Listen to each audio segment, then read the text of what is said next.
contributing to good governance.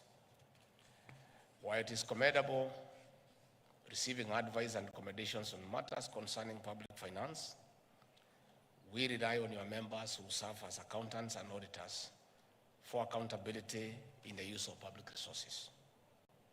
Whether in procurement and supply chain or preparation of books of accounts, members of your profession come in handy. You hold office in public trust to execute duties of ensuring prudent use of public resources. Accountants, auditors, and other professionals at the ICPAK are doing a splendid job in serving our nation, and I want to say 95% of your members are good people. Very good people, patriotic Kenyans, and good professionals. I cannot say the same of the 5%. You know, you are aware there is a huge public perception of the report by Ethics and Anti-Corruption Commission that indicates that 21.1% of accountants and auditors are involved in corruption. Such elements are soiling the profession in unethical conduct. They collude and connive with other people in embezzlement. They do what is called smart accounting, computer errors, typographical errors, clerical errors, as such to cheat the system and steal. Thus, the same person holding office in public trust violates the Constitution, professional code of conduct, and other regulations. I can confidently say that in most corruption cases, at the tail end, someone from the profession is involved directly or indirectly. With such smart accounting and compromised practices, public trust in the profession is ruined. This directly and negatively impacts organizational service delivery. At national scale, it means the public will not get value for money, more so in our development projects. This is a concern we share with you 1 year into office. And I'm happy your chairman raised it, that perception. We need to work on it so that a few rotten potatoes in a huge sack do not soil the name of an entire profession. Dear accountants, delivery at the 5 pillars of the Kenya Kwanza plan will be in jeopardy with dismal or no support from ICPAK and other professional bodies. Our participation, therefore, in such seminars and high-level meetings is not merely ceremonial. We are making a serious statement that we are partners in public service. It is an invitation to work with us in cultivating and nurturing transparency and accountability in service delivery. And most importantly, implementation of the Kenya Kwanza plan through the bottom-up economic transformation agenda. This is what we saw to Kenyans, and they bought it by voting us into office. In addition, we can improve and maintain standards in the profession through such regular meetings for sharing of information, experiences, and good practices. Positive accounting through integration of technology and innovation is a critical component to improving and maintaining standards. Skills are like software. You have to regularly update them, otherwise they run the risk of going obsolete. Our government is going digital in services to improve client experience, promote accountability besides raising our revenue portfolio. The impact we seek will only be felt if we integrate digital innovation into our systems. We heavily rely on you to set the standards. This is essentially what this seminar is all about. The future is not tomorrow. The future is here, today. Distinguished professionals, besides robust training, research, and constant review of course syllabus, mentorship is a central component to promoting professionalism. In the bottom-up approach, we call upon senior members to mentor upcoming professionals and offer more opportunities to women and people living with disabilities. This will help us grow a multi-skilled profession that is highly inclusive and multi-talented. On this note, I wish you fruitful deliberations and look forward to a strong and better profession, ready to strategically support the government in full implementation of the bottom-up economic transformation agenda. To this end, it is my honor and privilege to declare the second edition of the 40th annual seminar of the Institute of Certified Public Accountants of Kenya officially open. Asante sana. Hiyo watu yangu wanaandika Kisungu mingi, lakini ni sawa tu. So I just wanted to say that to add a few things on the issues that you have raised. I've told you we are very happy to come and engage you. And I've listened to you very carefully, and I'm very excited. I had a short session with your leadership before we came here. And there is several issues that are very pertinent. And they have offered to partner with us on your behalf to make a better Kenya. They have told us that they know, as everybody does, that we have a huge tax burden, and your institute is ready to help us in debt management. You are welcome. I've told the PS to create a forum as early as next week when you come back to Nairobi. If you want to take a rest from Mombasa for a week, it's still okay. And you engage the CS and the PS and the experts at the National Treasury on what you think we can do in managing public debt. And after you finish with the Treasury, we'll ask you to come and make a presentation before President William Ruto on what you think we can do. Many people are not truthful. Myself, I'm a truthful person. And you know,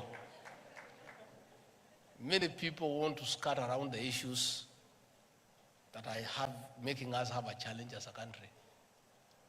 The truth of the matter, and you people know it. Our challenge is nothing else but public debt, which is unmanageable. This debt, we did not make it ourselves. If you remember, on the 13th of September 2022, when I took oath of office as Deputy President, and I was given an opportunity to say something before I invited the President, I told the people of Kenya, on day one, not now, because I'm a truthful person, of the economy we have inherited. And I told the people of Kenya that we found empty coffers. I told the people of Kenya we have found a 9.6 trillion public debt. I told the people of Kenya we have found pending bills of 900 billion. I told the people of Kenya we have found a demoralized public service. I told the people of Kenya we were almost facing an economic shutdown. Today everybody is talking about it. That time people shouted at me, oh, this guy is very cheeky. Why is he talking before foreigners about our challenges? But I needed to tell Kenyans from day one. Had I not told Kenyans today, they would be blaming us. I told Kenyans the kind of economy we inherited. Many people are uncomfortable us talking about it. But the truth must be said. That is the space we are in. And I welcome wholeheartedly that you have volunteered to help us with ideas of what we can do to manage our public debt. And what we agreed under the leadership of President William Ruto is that we found ourselves in a hole And what you do if you're an intelligent person, when you find yourself in a hole, you first stop digging and figure out how to get out. And that is exactly what we have done. Tightening revenue collection, sealing leakages, making sure that every cent is collected to pay public debt. All those people who are criticizing President William Ruto, they need to be honest. Are they telling the president and the government not to honor the debts that we found? These are debts for the Republic of Kenya. Although they were not committed by the present administration, they were debts committed by the government of the Republic of Kenya then. You as accountants, as business people, you know, in simple bookkeeping, there are assets and liabilities. We inherited the assets. State House, my office, vehicles. Fair enough. What about the liabilities? We inherited them too. Huge public debt, 9.6 trillion.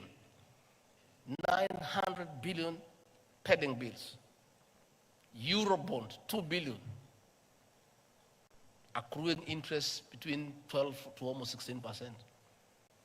Those debts must be paid, and they'll be paid by the people of Kenya, not by William Ruto or Gachagua. It is the people of Kenya. Us being part of Kenya will pay through paying taxes. These people shouting left, right, and center telling us to default so that we can be blacklisted as a banana republic. Are they telling us not to pay the Eurobond? Are they telling us not to pay what we owe the local banks? We want them to come and tell us. Don't just shout. Offer a solution. These debts are on record. We did not borrow as we were in the forest. William Ruto alikuwa ametengwa nje. He was not attending cabinet. He was not attending the National Security Council. He was not part of committing the country to those debts. But he is the president of the Republic of Kenya. He inherited those debts. He has to figure out how they have to be paid. And we are inviting you, good people, to help us with ideas of what we do, how we can go about it, how do we avoid them in future. Through continuous engagement, through bilateral and multilateral diplomacy, the president has traveled around the country, the world, engaging multilateral leaders, the IMF, the World Bank, key partners, the United States, the People's Republic of China. Currently, he has just left Germany for France to see how we partner with the world to get us out of the mess we are in. And it has started to pay. Yesterday, the World Bank made a huge pronouncement of $12 billion in the next 3 years. Concessional loan on very low interest, as opposed to trying to borrow money here from local banks. The IMF, 4 days ago, made a similar announcement of a huge intervention. We have public roads that have all stalled. We need to get the contractors back on site. We have to get this money somehow. We did not create this situation. We found it. And they are uncomfortable when we say that's the situation we found. What do they want us to say? You people know, you manage companies. You know, you look at the state of the books when you take over a company. You take a company that is in the red, you know what to do with it. You take a going concern, you know what to do with it. But us, we didn't have a choice. Kenya is ours. We took it the way it was because this is our country. If we had a choice, we would have looked for another company, not Kenya. Because of the huge debt portfolio through irresponsible borrowing. When we tell the story, because we are going to tell the story, people will be shocked.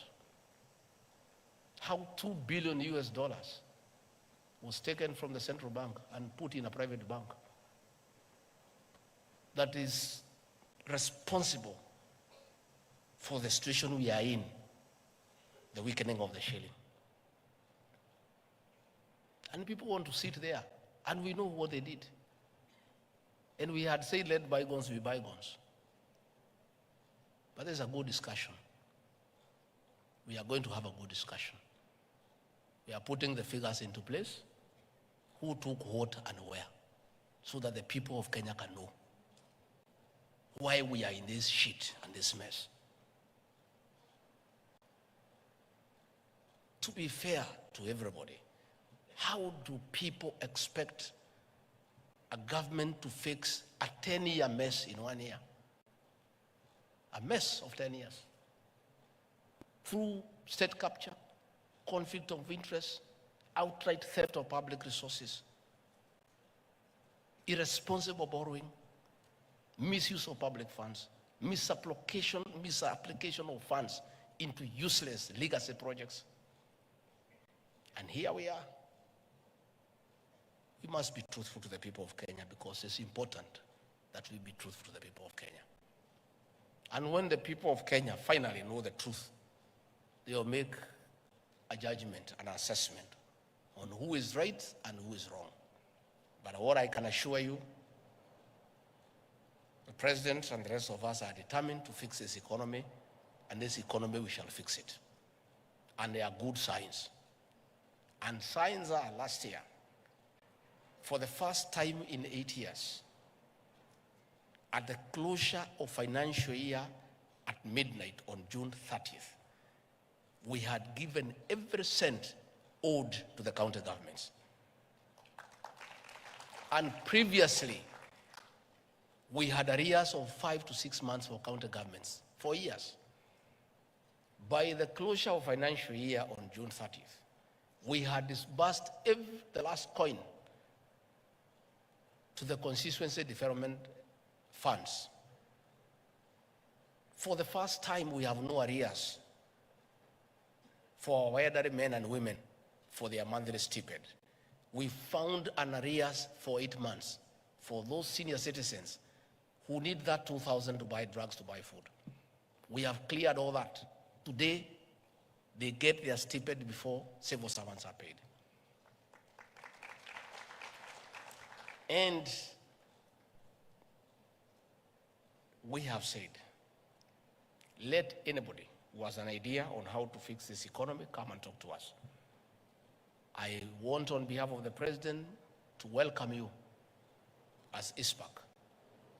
Come and talk to our people at the National Treasury, and we'll ask you to talk to the president, and all of us are aligned. This is our country, and as I said, we don't know everything. If you have better ideas than we have, this is our country. We have no other country.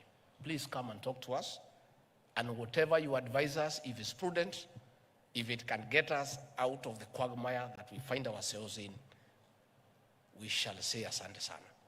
So please, you are most welcome. I've heard you talk about pending bills. It's true. The president, in his wisdom, has put a committee where your members are represented, led by Ouko, former Auditor General, an eminent Kenyan, another group of very eminent professionals. I saw them when the president was inaugurating the team. Men and women of integrity, to scrutinize, verify, and validate pending bills so that those that are payable we can pay, and put that history of pending bills behind us. We saw many Kenyans lose their homes. We saw families break up. We saw people commit suicide as a result of pending bills. Government documents became worthless. Previously, during the Kibaki regime, you could walk to any financial institution with an LPO and get LPO financing 50% without a question, because the documents had credibility. People knew that you are given a contract by government, it is payable. Today, there is no bank or microfinance institution that will honor and help you. Because you supply 2, 3, 4, 5 years down the line, you have not been paid.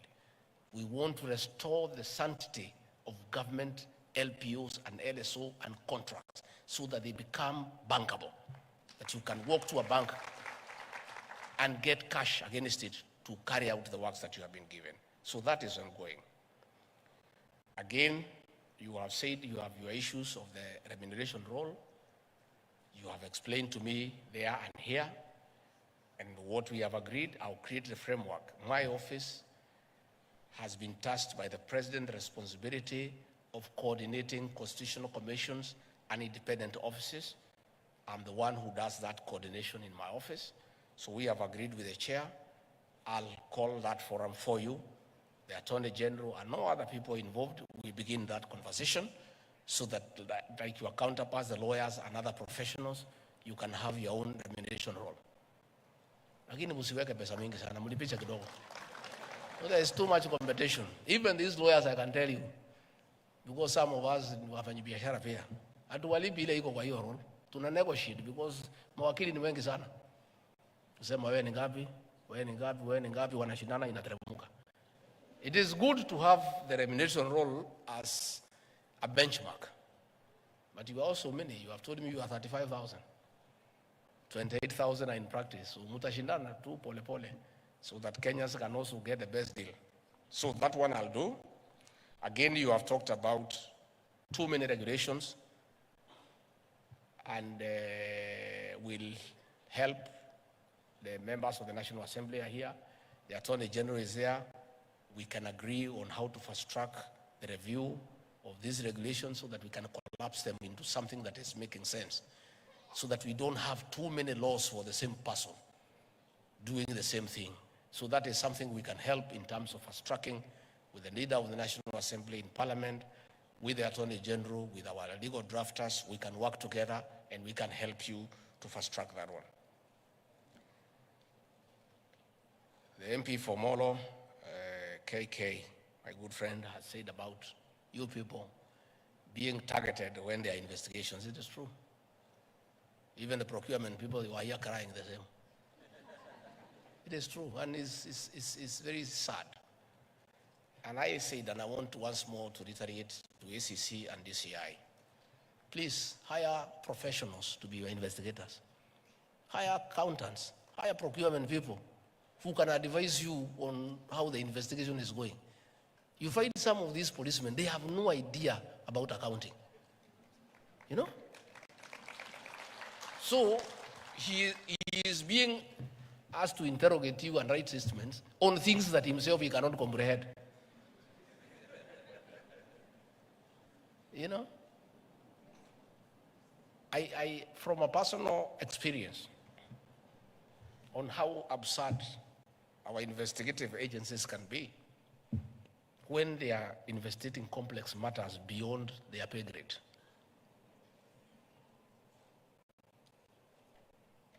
When we were fighting to come to government, and the previous government targeted me for persecution because of my political stand, which was very firm, and decided to try to blackmail me to change my stand. They sent CID officers all over my life to look around my life for 50 years and turn it around and see whether they can get something. So I had put some money in a microfinance for 8 years. Fixed deposit, 200 million. Money I had earned through hard work, saved, put 200 million, and through good advice by accountants, told me put this money in the fixed deposit and live for the interest. And I stopped working. I put it, I negotiated for 13%. And every month I was getting 1.9 million, which is money actually I did not need. It's too much. 1.9 million is too much for one person. So I was living on the interest. I give a little to Pastor Dorcas. You know, she's a pastor, she doesn't need a lot of money. So, ingine kidogo, mimi nakula na marafiki. Ingine napeleka kwa siasa kidogo kidogo. So, this money is in my personal account. I put it on a core deposit for 3 months. So every 3 months, it leaves my personal account, goes to a suspense account. It stays there. At the end of the 3 months, inarudishwa yote pamoja na interest. I remain with the interest. I reinvest it back. So that movement back and forth 4 times a year, a corporal in police said, I have 800 million every year that is coming to the account. You know, that movement back and forth. So they calculated for 8 years, they said it's 12.4 billion. And they put up a case of 12.4 billion. And it's the same amount of money. The only 200 is the only money. There is no other money. Movement of back and forth, back and forth, back and forth. So here anaangalia pale, mwisho pale, at the head pale. Hey, they calculated, they say this man, in 8 years, he has gotten 12.4 billion. He needs to say where this money has come from. But it was the same 200 million. I tried to explain to him, huyo mjinga hawezi shika, hawezi elewa. But if they had an accountant or a banker in that bank, tungefika hapa kweli? It's just a rollover. We were trying to tell them what is a rollover. Anasema, hiyo ni nini? Hawezi shika. And that is where you have found accountants have been called to record statement. The fellow recording cannot understand what is it that you are saying. He has no idea about books of accounts. So I'm saying, EACC, DCI, please, for you to deal with corruption and economic crimes, hire professionals in every field as your investigators. Have accountants, have procurement officers, have bankers, have all sorts of professionals for you to deal conclusively with economic crimes because they are complex. An ordinary policeman trained in Kegajo cannot understand those things. And I want to say now that we have agreed on police reforms, we have agreed that we'll have a cadet entry so that we attract professionals, so that you enter at the level of an inspector when you are professional. I want to encourage professionals across the country. When we implement that reform and there's a recruitment, please, accountants, come to the police force as a direct cadet and come and help these people to deal with issues that are complex. Au wengine wafanye kazi hii ya kawaida. Ya kushika wewe, kuweka wewe pingu, kutoa wewe, hiyo wafanye. Lakini ingine hii ni mambo ngumu hii. These are difficult issues. Even ourselves, and we are graduates, we are not able to understand those things. So that's why we hire accountants to advise us. That's why we hire lawyers to advise us, because you are not good at that profession. So to avoid this harassment of professionals by police, let us bring in professionals in the investigation agencies and things will be okay. Finally, you are aware, we want to privatize all non-profit making state corporations so that we can give them to you people because you are the one who knows how to do business. The work of government is not to do business, PS. Our work is to give services. If you look at the sugar sector in Western Kenya, there are several factories, some are state-owned, others are private. The soil is the same. The environment is the same. The farmers are the same. The prices are the same. The only difference, some are managed by government officials, others are private. Moroni, Mumias, Nzoia, Chemiril, managed by public servants, or dead. Butali, West Kenya, managed by the private sector, making profit. Why does government want to do business? That's not our work. Our work is to build roads, to provide security, to give health services. Let us leave business to the private sector so that the people who know how to run investments can do it professionally. So very soon, we are finalizing on the law all these companies will be up for sale. Nyinyi muko na pesa, mununue, and you run them. And you run them profitably. It's good for the country because once they are profitable, we shall collect corporate tax. We shall collect pay as you earn. So that we can work efficiently. But we have no business as a government to put more money into non-profit making organizations. It is unwise. It's actually foolish to do so. And with that cannot continue. These are some of the hard decisions the president has to make. And the test of leadership, not just in Africa, but in the world, is the ability for a leader to make hard decisions for his country. These decisions may look unpopular for now. Because they are hard decisions. But in another 24 months, people will say these were the right decisions, because hard decisions must be made. There is no other way of turning around this economy. And if we don't make hard decisions, we'll all get into problems. Technology is the way to go. We have started ourselves as a government. We have digitized all our services.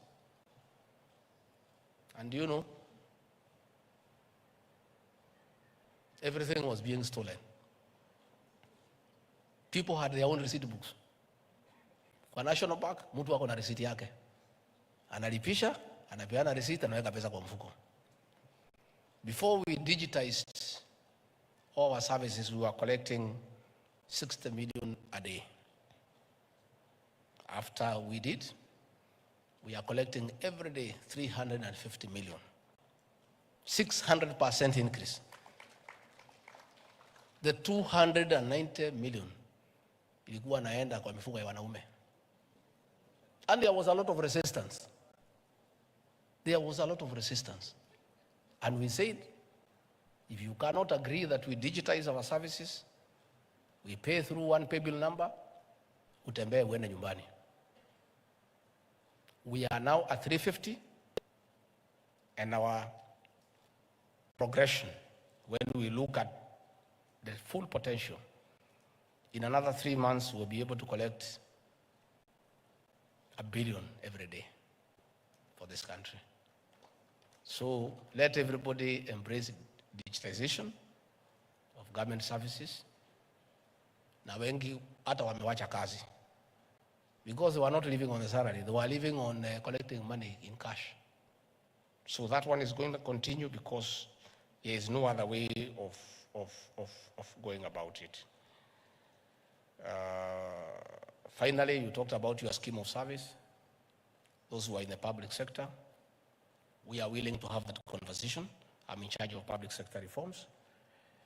We are willing to engage you as ICPAK on behalf of those who serve in the public sector, so that we can agree with the Public Service Commission and the Ministry of Public Service on a scheme of service to encourage career progression and to have a very defined structure on how you rise in the service, so that you don't just work and you are not sure about tomorrow. So if we are able to do that, I think things should be able. Finally, I was very happy to note that 60% of your membership are our women. Pongezi, congratulations. You know, accountants are very important people, because the issue of integrity and being honest is very important. So I'm very happy that 60% are women, because most women are very honest.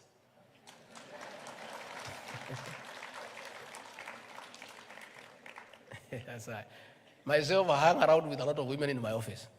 All the key areas nimepatia wa mama, because hapana wezi. Quite a number, a few ni wakora, lakini the whole, a few manga kidogo, wanakaa kama wanaume. Lakini sisi wazee tuko wakora kidogo. So I'm very happy that most, 60% of your members are women, and we want to encourage our women to fight for your space in every sector in this country, including leadership. Be women of substance. You have something to offer, because you offer service from the heart. You are very genuine and compassionate in what you believe in. So we would want to see more women in leadership. And I can tell you from the cabinet, we have 8 women. The one at Toa Jasho, they work, and they work from the heart. They are so passionate in what they do.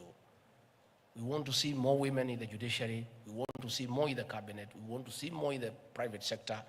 We want women to take up their rightful space in the management of the affairs of this country and in terms of economic activities. Kwa hivyo mimi nimeshukuru sana. I've learned several things. And you know, sisi watu hatujasoma sana, ukikaa na watu wamesoma unafaidika. Najua when we were studying biology, there were 2 processes in biology. One was called osmosis. What was the other one called, Kimani? Yeah? Diffusion. So, bila nimekaa hapa, ukikaa na watu wamesoma through diffusion and osmosis, hata wewe unapata. So I feel more educated and more learned by just sitting around with you people. So mkinita tena nitakuja. Mkitaka nimuletee rais atakuja. Yeah. At least rais ako na bahati, you cannot intimidate him. Ako na degree 3, sio kama mimi niko na moja. So he will be more comfortable with you guys. Me, I'm a little bit intimidated, but nangangana too. You know, so we are very grateful, and we look forward to engagement. Please continue discussing your issues. Talk about our country. Let us talk about our economy. Na tafadhali, the 5% nimeongea juu yake. 95% nyinyi watu wazuri. Wazuri sana. Lakini 5% nyinyi ndio mtatuharibu sisi. You are the one who come to show us how to cook our books so that we evade tax. Nyinyi. There is nobody who evades tax without an auditor. Hakuna mwananchi ya kawaida anaweza kukoroga hiyo vitabu aepuke. Nyinyi ndio wajuaji ya kukoroga vitabu. You people. Matters tax evasion, you guys are in it.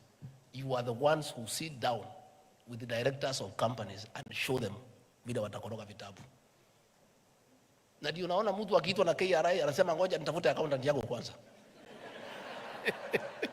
Nobody is willing to talk to KRA without a fellow there. It's like a lawyer on matters tax. So please, be good people. Be patriotic to your country. Let people pay what they owe. Don't assist them to cook books. You know, let them just pay what is due so that we can build roads, we can buy medicine, we can build more hospitals, we can take care of the senior citizens, and we can do all the other things that we need to do by the tax we have collected. And ourselves on our part, we have committed to make sure that the taxes are used for the purpose for which they have been collected. We are sealing off loopholes for leakage and for stealing of public funds so that the people of Kenya, once they pay tax, they can see what the tax is doing. With those very many remarks, asanteni sana na Mungu awabariki. Thank you.